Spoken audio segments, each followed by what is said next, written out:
Hello everyone, कैसे हैं आप सब लोग। उम्मीद करता हूं कि मैंने जो पिछले वोकैब के पेपर आपको दे रखे हैं या फिर वीडियोस आपको प्रोवाइड कराए हैं, तो बच्चों आप उनको अच्छे से याद कर रहे होंगे। चलिए तो अपने काम को आगे बढ़ाते हुए आज की वोकैब पर थोड़ा सा ध्यान देते हैं। आज आपको थोड़ा ईडियम के बारे में बात करते हैं। बच्चों, पहला ईडियम आपके सामने है वोल्फ इन शीप्स क्लॉथिंग। इसका मतलब क्या है बच्चों? वोल्फ आपका होता है भेड़िया और शीप होती है आपकी भेड़। तो देखिए, वोल्फ इन शीप्स क्लॉथिंग यानी कि भेड़िया भेड़ के कपड़ों में। इसका क्या मतलब होता है बच्चों? असल में भेड़िया जो है वो भेड़ नहीं है। इसका मतलब होता है अ मेलिशियस पर्सन, यानी कि एक ऐसा मित्र जो मित्रता जताता है लेकिन असल में वो कहीं ना कहीं भेड़िए वाली नीयत रखता है, यानी कि नुकसान पहुंचाने वाली नीयत रखता है। तो अगर किसी शीप का दोस्त भेड़िया बन जाए तो बच्चों एक ना एक दिन उसको खा ही जाएगा। ठीक है, तो उम्मीद है आपको समझ आ गया होगा। वोल्फ इन शीप्स क्लॉथिंग यानी कि मित्रता जताने वाला दोस्त जो नुकसान पहुंचा सकता है, अ मैलिशियस पर्सन। दूसरे इडियम की बात करते हैं बच्चों, यूटोपियन स्कीम। तो बच्चों, यूटोपियन का मतलब होता है कि समाज सुधार में किया गया कोई काम वो कहलाता है यूटोपियन। और स्कीम आपकी कोई योजना है, तो समाज सुधार के लिए कोई योजना, यानी कि ये एक ऐसी योजना होती है, अ विजनरी स्कीम दो इम्प्रैक्टिकल, यानी कि एक ऐसी योजना जो देखने में अच्छी लगती है, सुनने में अच्छी लगती है, लेकिन वो इम्प्रैक्टिकल होती है, यानी कि उसको पूरा नहीं किया जा सकता।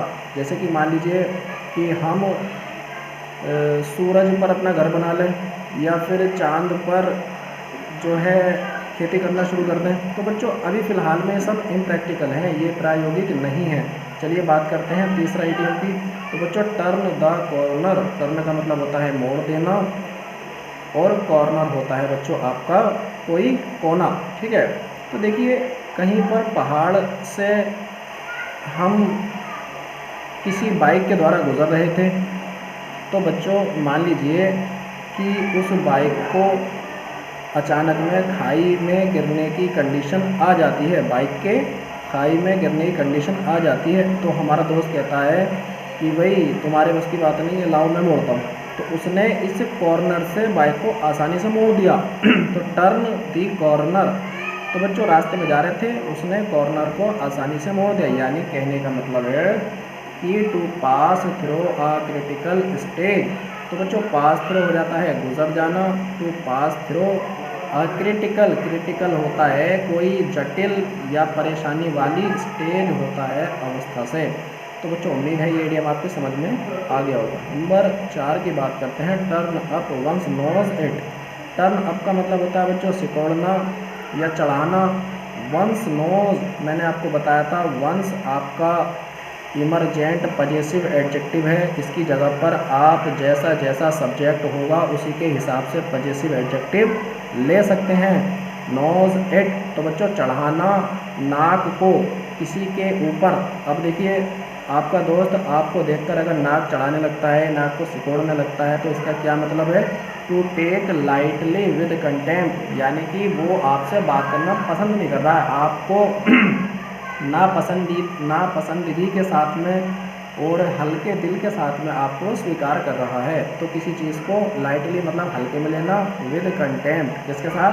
नफरत के साथ, नापसंदगी के साथ। तो उम्मीद है आपकी इडियम समझ आ गया होगा। नंबर 5 की बात करते हैं बच्चों, द प्रिंटर्स डेविल्स।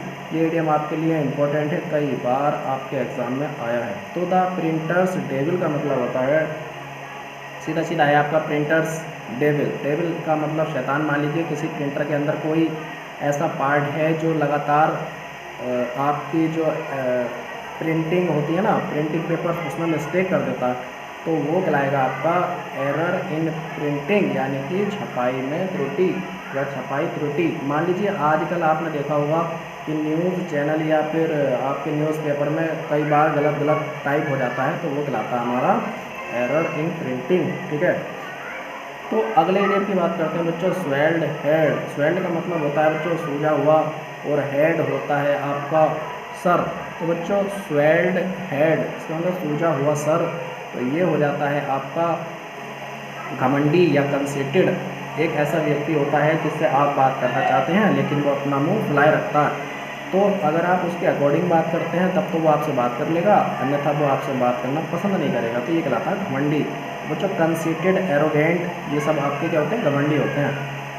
अच्छा बच्चों अगले इडियम की बात करते हैं, टेक अवे वंस ब्रीथ। देखिए टेक अवे वंस ब्रीथ, इसका मतलब होता है टू ओवरवेल्म्ड विद सरप्राइज।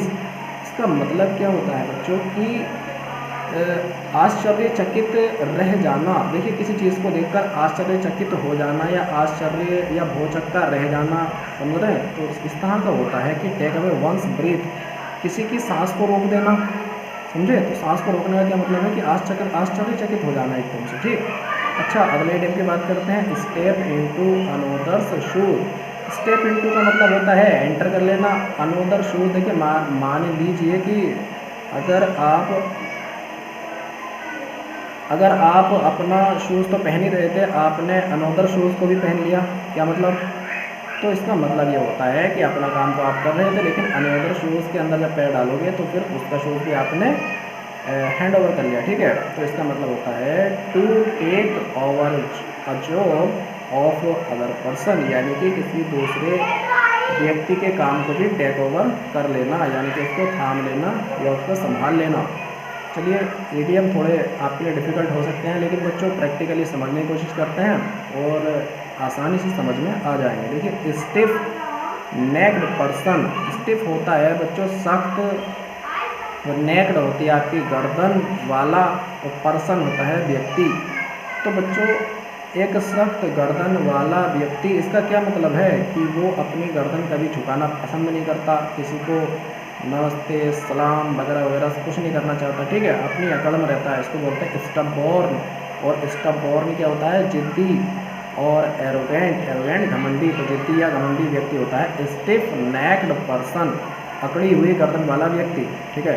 इसको अगले नियम की बात करते हैं, सिट ऑन द फेंस। इसका मतलब होता है बच्चों कोई दीवार, और सिट होता है बैठ जाना, तो किसी दीवार पर बैठ जाना। इसका मतलब होता है नॉट टू फेवर एनीबॉडी, किसी का भी पक्ष ना लेना। कैसे याद करेंगे, मान लीजिए अभी हम समझा रहे थे कि भाई मान जाओ लड़ाई ना करो, लेकिन हमारे दोस्त आपस में मानने के लिए तैयार नहीं है।